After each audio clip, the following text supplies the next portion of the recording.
Welcome to Changing the Sales Game podcast on webtalkradio.net. I'm your host, Connie Whitman. As always, thanks so much for joining me. Every week as you tune in, I really hope that you're feeling my passion and the movement I am creating about changing that word sales from something that's sleazy, icky, and manipulation to really coming from a place of love, care, and respect. And the bottom line, it's always about communication or communicating just a little bit more effectively. So to help you on your journey of getting better at today's communication is going to be the topic as well. I have a free gift for you. Go to my website, whitmanassociates.com/CSA for your free communication style assessment. You will get 2 reports, one spotlighting and highlighting your superpowers and one showing you your blind spots. Both equally important, but you have to know how you're showing up for the people that you're communicating in the world. So again, whitmanassociates.com/CSA. Now, my motivational quote today is by Jason Goldberg, and Jason says, emotional awareness is necessary so you can properly convey your thoughts and feelings to the other person. Now, being in sales for 39 years and in business for over 20 and coaching clients to improve, yes, their sales skills, but also to help them coach their teams, it all boils down to that one huge skill that sadly, most of us really aren't good at, and that is communication skills. So what happens when we talk to other humans, I don't know about you, I talk to humans, we take turns talking at each other versus really listening for common ground or a place to build or solidify that relationship that we've started. And it's really an opportunity to explore a better way of creating new solutions.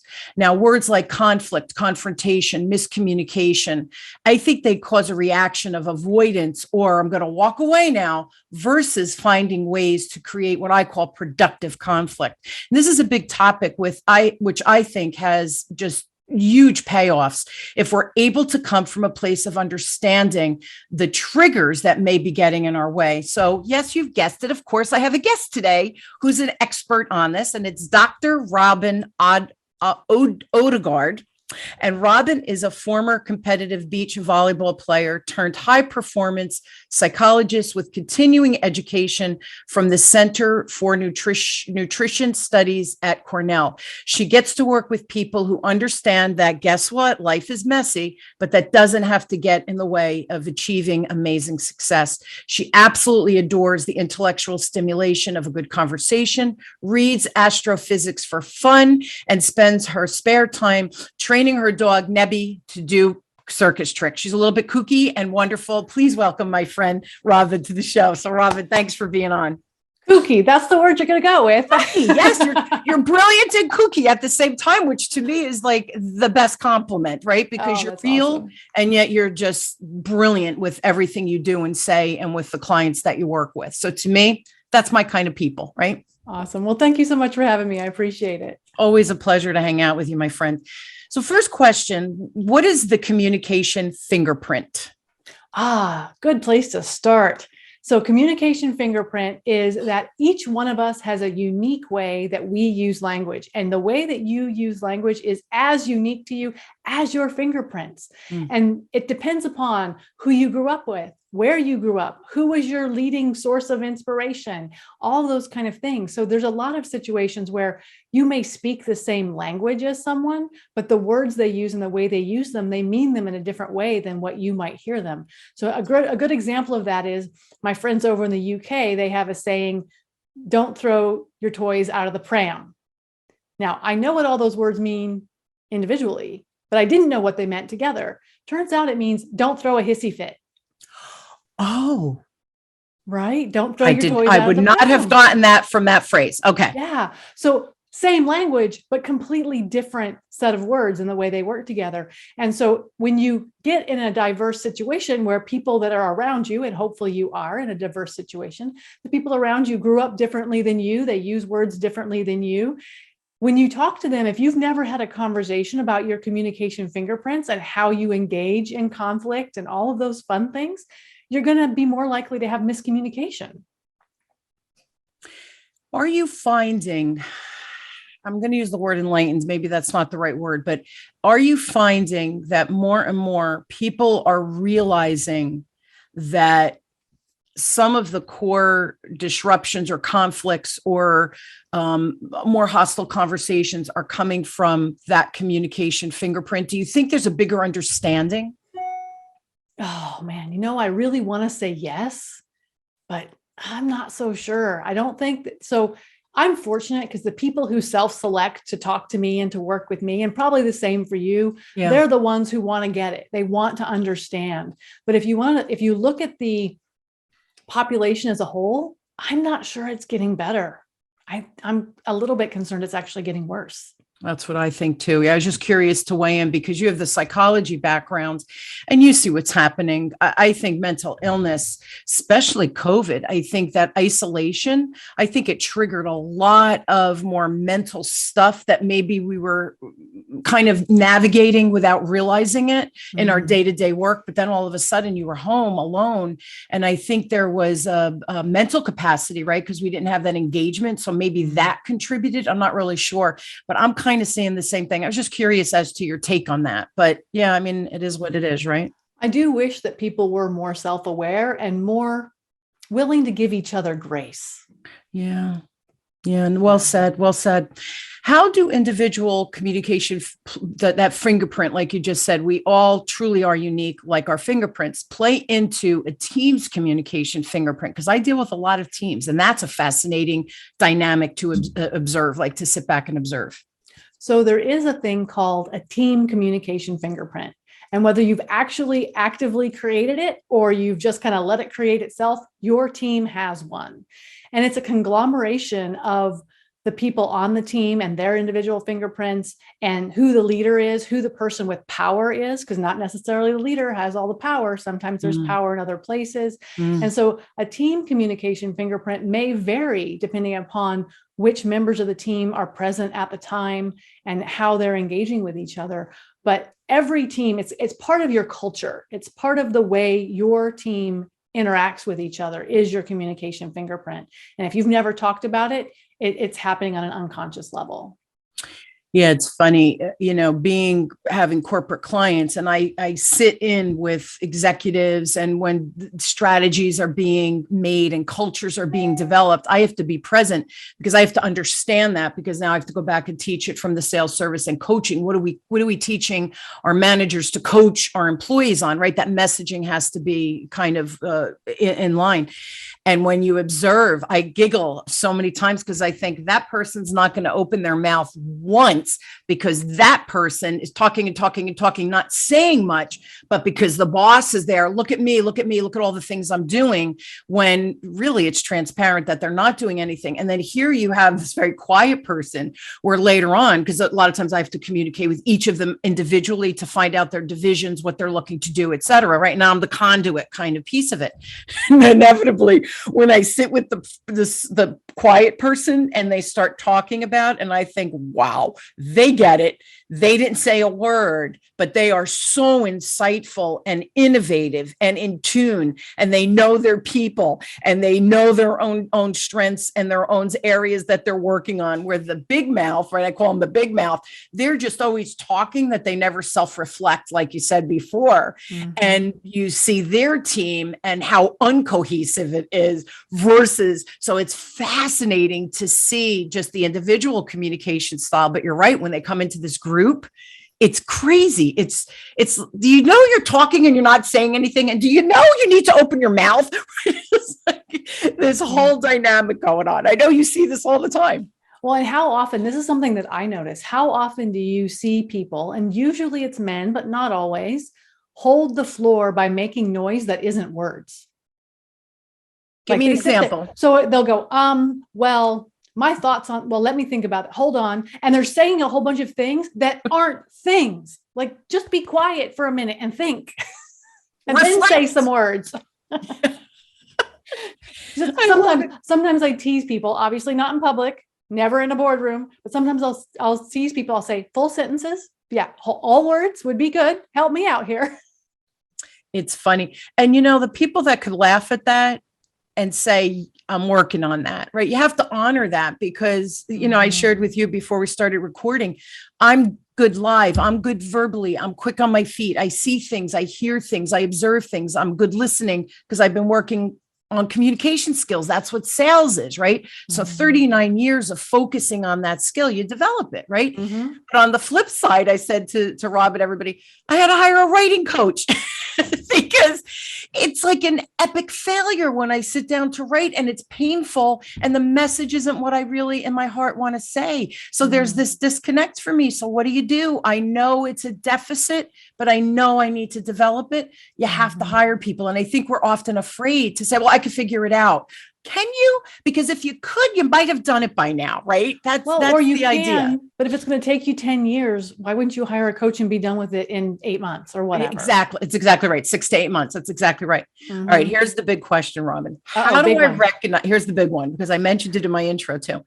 How can I recognize my conflict style?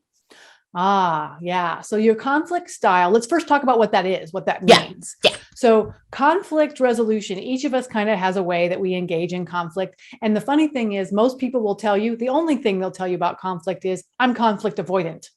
That's what people will tell you. So that's always, I'm like, okay. And there's an evolutionary reason for that. Because there was a time back when humans were, living on the Serengeti, that if you got into a conflict with the wrong person in your group or your tribe, it meant death. They would ostracize you and you would die. So there is an evolutionary reason why we're conflict avoidant. But in today's day and age, the fact that you disagree with someone is unlikely to lead to death. At least I hope so. Right? Fingers crossed. Yeah. But to recognize your style, the first thing you have to do is notice your psychosomatic response. And what that means is, when you enter into a disagreement situation, how does your body feel? So for me, my gut gets tight. I kind of feel that, all right, I'm ready now. Fight or flight. We're going to bring it on. And so everyone has that psychosomatic response. If you recognize yours, you can catch it, because that is your moment of truth. That is your moment to say, hold on, let me take a breath, because if I don't, my emotional brain is going to run off and say things I regret. But if you can take a breath, then your frontal cortex, the part of your brain you want involved in a disagreement, has a chance to come online and be like, hold on, wait a minute, what's going on here?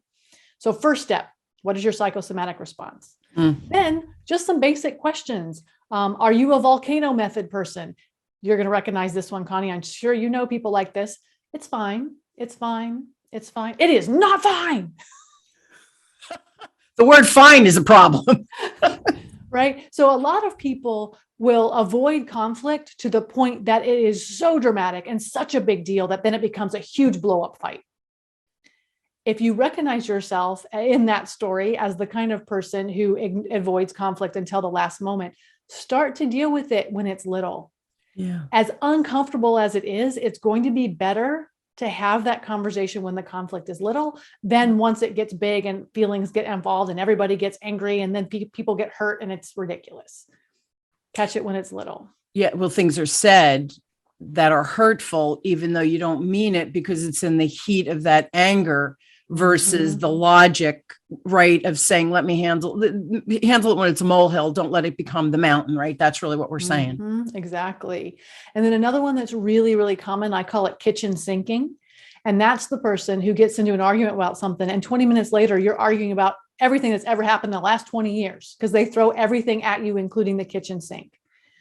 So if you are that person, I would encourage you to start taking your disagreements one thing at a time and resolve them one thing at a time. And once something is resolved, let it go. There's a country song where they say you bury the hatchet, but you leave the handle sticking out. Don't do that. Put it to bed, be done with it. It's hard. And it's funny, culturally, I'm Italian and my husband, his background's British. Like, his parents were born in England. My dad was born in Italy. So truly, they're immigrants, right? And they went to Canada, and now, my husband's family's in the United States. So, growing up, you didn't talk about things, right? That was the very British way.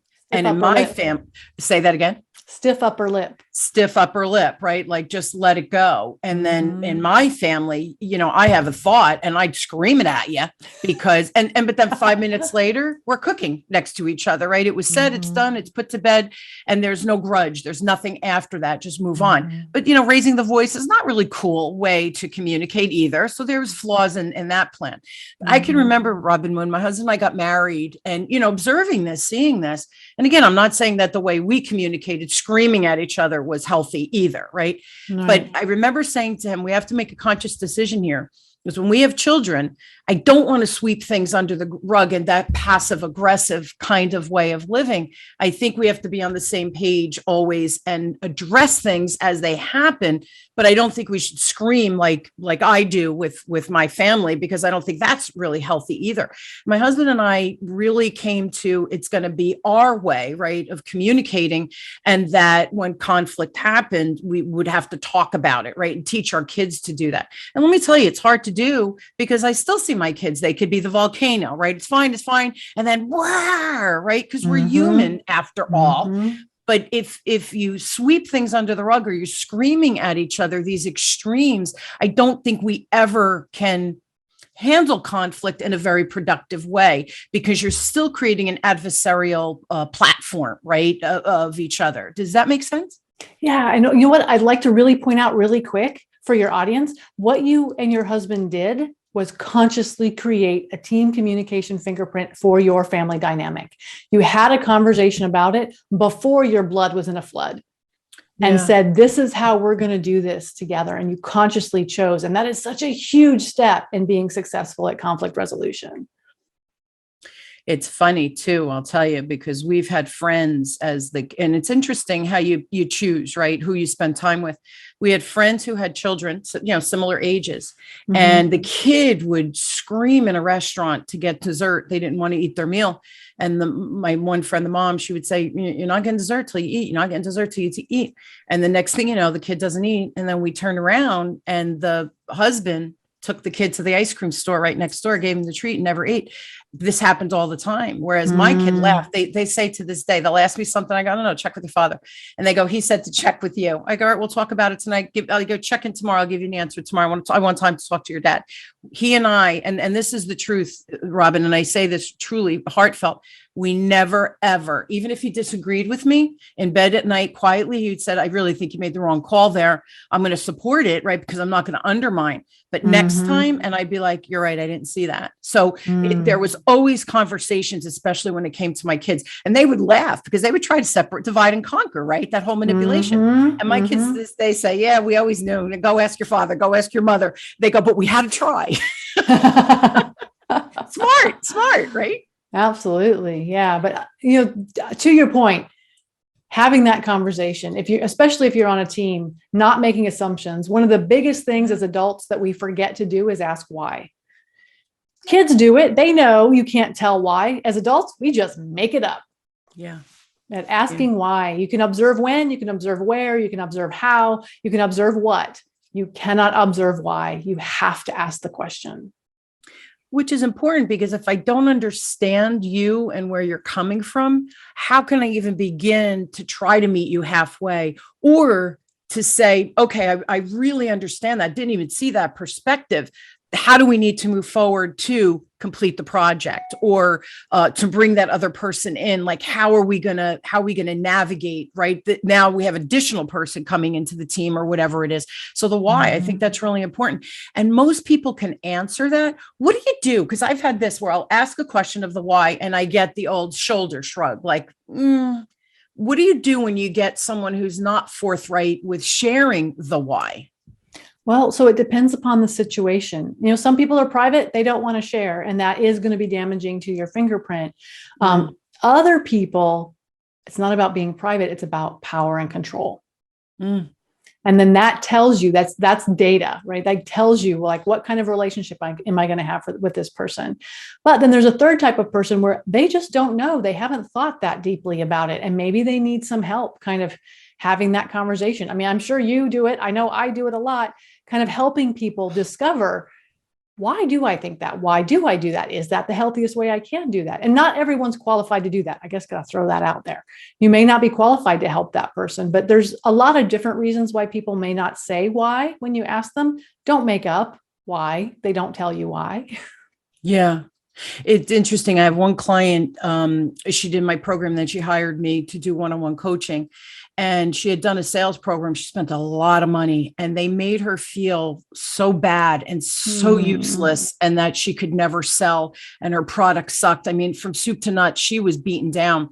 And within, I'm going to say 3 weeks working with me, and again, in a group program, she turned everything around. She started creating like packages right on the spot. And I'm all about customization because I don't believe every client's the same. Well, fast forward yesterday, this was April, I started working with her. So not even a full year.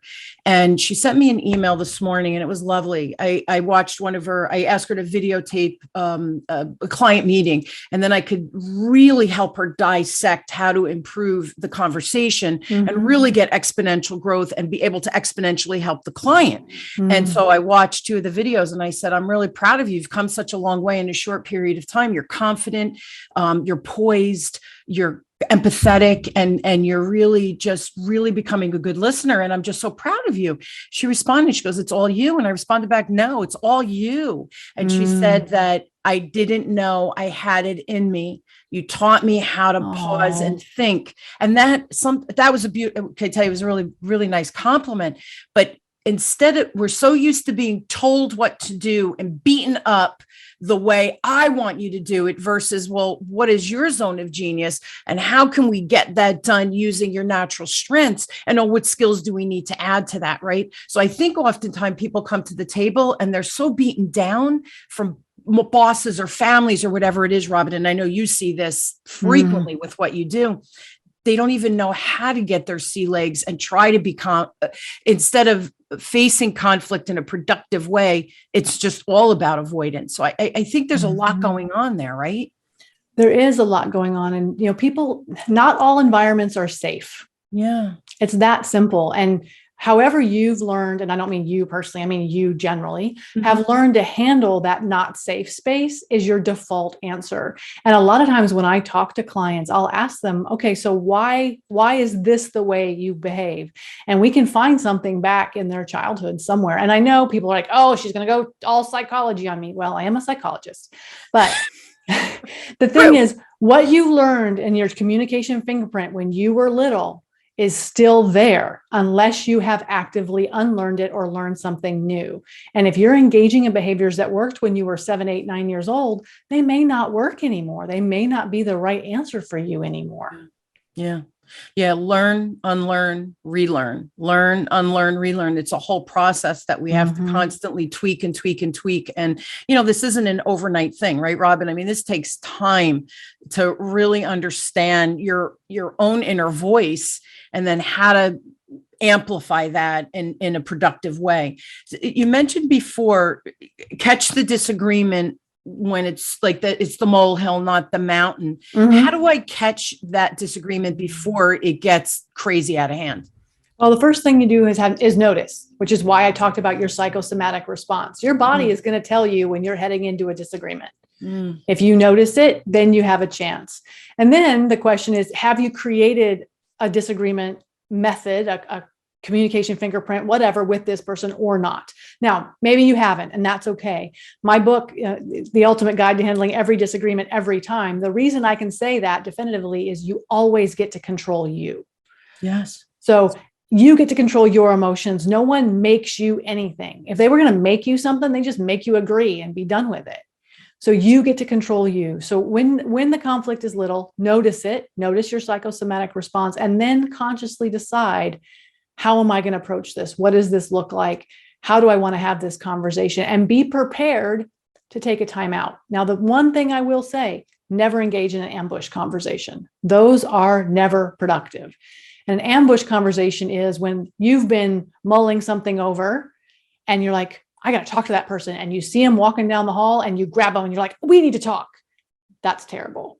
Same way on the other side. If you go along your day all happy and whistling Dixie and somebody walks up to you, is like, we have a problem.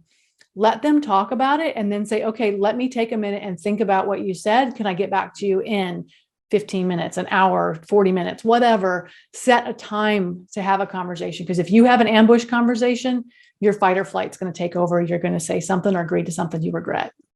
Because they're prepared with their argument or situation, because they've been mulling it over. Now they sideswipe you, right? Ambush you.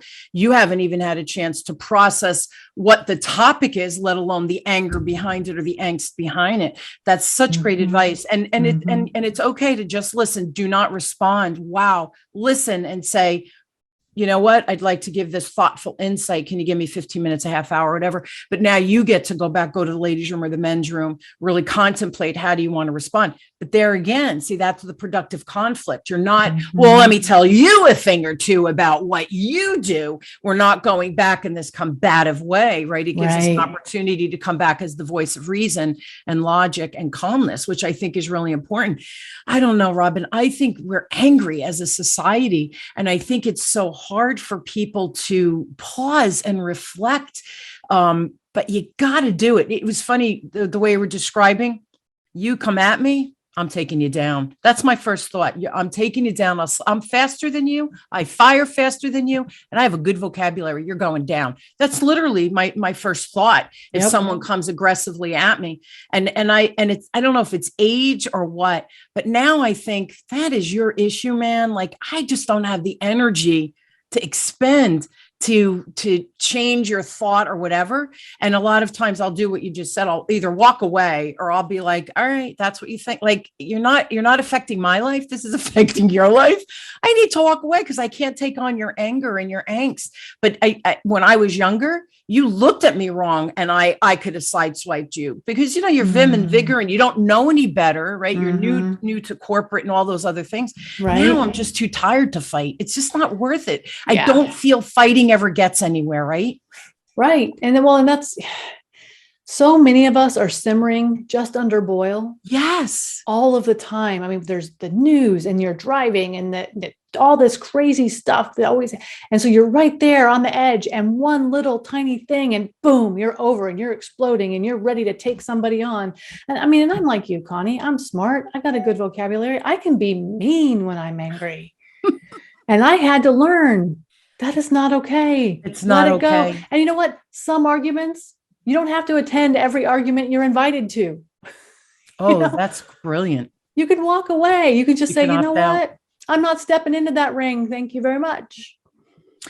Do you find with your clients, we're almost out of time, but this is important. Do you find, because what we're talking about is really changing behavior at a very deep rooted level, because there's so many things that add to those triggers and past traumas that you probably don't even remember, right? Because, and I always use this example when I talk to people, like, figure out where that emotion came from, especially like with sales, because we're responding from an avoidance standpoint. I don't want to sell to you because I feel like I'm that icky sleazy. Where were you sold to that you felt that now that you've defined sales with whatever that perspective is? And I said, a lot of times you were a child and it could have been that you saw, a man hit a woman across the street. You were walking down the street with your mom or dad and you're a child. You couldn't go and help that woman, but it affected you traumatically to see something like that. And maybe your parents went and got a police officer, but you as the child felt helpless. Well, that trauma comes with you. So it's not even something you did wrong. So I think people hear the word trauma and they think, oh, I wasn't abused as a child, but did you view something that wasn't good? And how did you process that as a child? So I think as we peel back our layers, right, the long term, even though it takes long, the long term positiveness of those changes become really impactful. Do you see that with your clients? They're baby steps, right, Robin?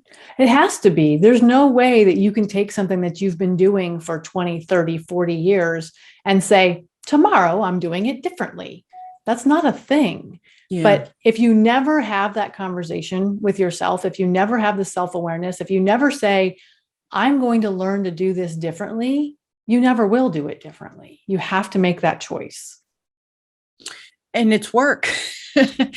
and it's effort, consistency, and it's practice, and you're going to fall getting off it the wagon. wrong. Yeah, getting it wrong. And the other thing too, and my husband and I do this because we really communicate very differently. I'm very high energy, fire fast, funny, creative, all those things. And he's thoughtful and empathetic and just slower paced. And he balances me, right? And I balance him. But he and I, like it, because especially with my kids, right? My one very much like me, one very much like my husband. Sometimes, Robin, I say things and it's never with malice because I'm not mean spirited. That's just not who I am. But my big guy will take it and he'll walk away. I won't even notice. And then my husband will call me aside privately and he'll say, "Did you hear what you said?" And I go, "Yeah, what did I say?" And then he re-says it. And I said, "Yeah." Because, well, you know how he interpreted it. And then he tells me how he interpreted. I never saw that perspective. And it never even dawned on me to maybe rephrase it. And I'll go in and I'll apologize to my son. Now, it's funny because my husband now will say to me, "Did you hear what you just said?" If I say something to him, I go, "What did I?" And I giggle. I go, "What did I just say?" I go, "Oh, what did I do?" And I'll be like, "Not what I meant. Great that you called me out on it. This is really what I was trying to say." So, but it takes time to build that because I hurt him a lot when we first got married because we didn't have those tools in our tool belt. And I'll tell you, the kids, I think, have made us even better communicators because, again, one's like me, one's like him. And I would never, it's one thing to hurt your husband. Not that I would ever want to do that. He's the nicest person I've ever met in my life. But now that your kid has those skills or communicates that way, it really has elevated my level of awareness. So I think that's another thing is raising the awareness. But how do you want to talk to your kids or how would you talk to a child? I think oftentimes that's where I go before I respond. Does that make sense? Well, and the interesting thing is we are so much more likely to be kind to the people we work with than the people we love. Because we expect the people we love to just forgive us and move on. At work, there could actually be repercussions. But what that said, and this is the point I like to make about that, if you can hold your temper and be kind and watch your mouth and edit what you say before it comes out of your mouth at work, you can do it at home. You have the skill. You've chosen not to. The other thing that I wanted to say based on the story you just said is that you cannot hold someone accountable to meeting a need you never told them you had. And so your husband has done a great job. You guys have done a great job of creating a communication fingerprint between you where he gets to say, "Hey, pay attention. Ouch." And that is amazing. That is an amazing talent that you guys have created together and one that everyone should take the time to create in their family with the people they love. It's all him, Robin. I'll be really honest. When I say he's the nicest person I've ever met in my life, it's the truth. He's so good right to the core that how dare I say something that's going to hurt him when he never says anything that hurts me. And if he does, and because he'll immediately see my energy shift. And he'll say, "I didn't mean it that way." Like he's very empathetic and very emotionally intelligent. My big guy is very emotionally intelligent too. I'm not. I mean, I am, but I'm not. Like I work on it. So I really, I do give him credit. I think he has taught me how to become patient because that's just not one of my virtues. I could share that, but also how I'm not mean spirited and he knows that. So I think that's why he was able to help me change. Right. And in a good way. So, but yeah, thank you for that compliment. I will share that with him because it's all him. It's definitely not me.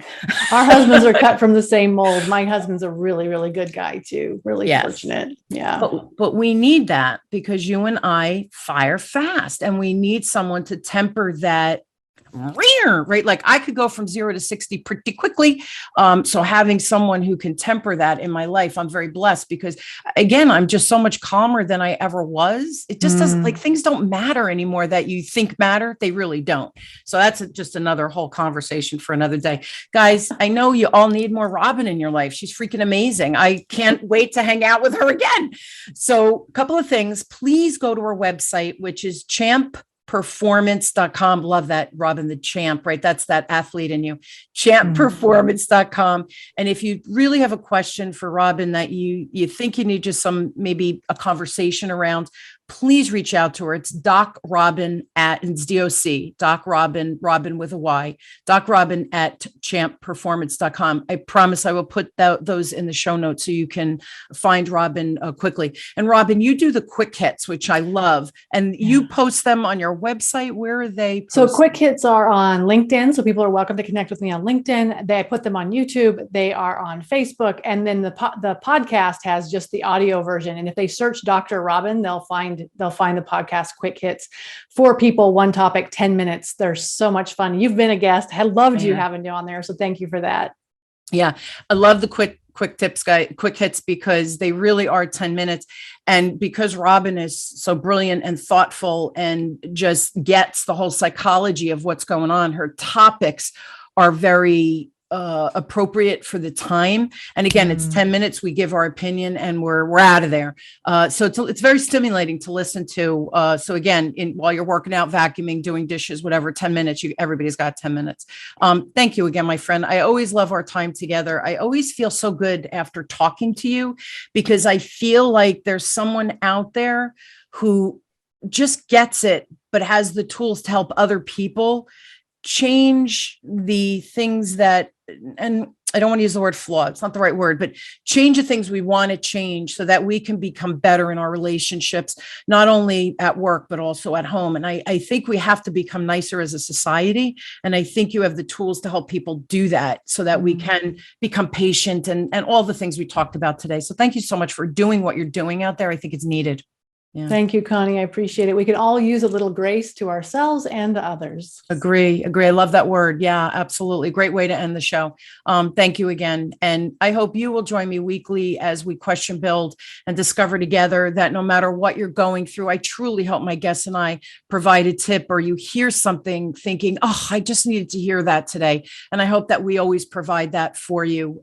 You matter to us, and you matter to my guests. That's why I find people like Robyn to have on, who I know are insightful and will talk directly to you with whatever's going on in your life. Thank you again. You've been listening to Enlightenment of Change with me, your host, Connie Whitman, on webtalkradio.net. I wish you all an inspired week of change. You choose it. You control it, and you always have that choice. Please take one of the tips from Robyn today, or investigate, go to Robyn's website, check her out. And again, just keep moving that needle, guys. We got this. We got change. We can make it easier than we think. And I wish you all a wonderful, wonderful, happy week. Thanks again, everybody. And thanks, Robyn. Bye. Bye.